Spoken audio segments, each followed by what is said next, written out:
দিদা চলে এসছে, এক্ষুনি এলো, সবে নিয়ে এলাম। তাই তো? দিদা কেমন করে উঠলো সিঁড়ি দিয়ে?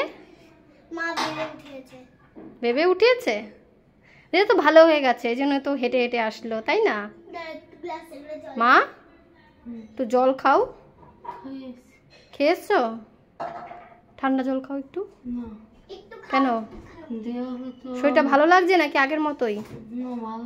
ভালো লাগছে, একটু রেস্ট নিলেই ঠিক হয়ে যাবে কয়েকদিন।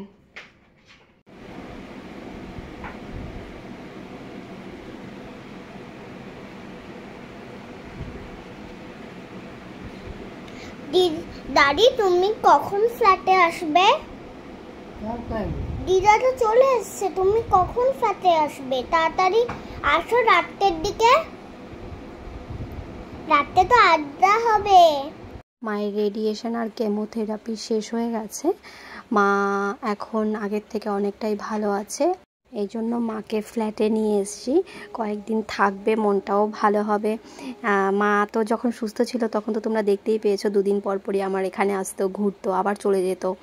তো আবার অনেক দিন পর, প্রায় 3 মাস, 3.5 মাস, 4 মাস পরে মা ফ্ল্যাটে এসেছে। আমার তো ভীষণ ভালো লাগছে। তোমাদের কেমন লাগছে তোমরা কিন্তু অবশ্যই কমেন্ট করে জানিও।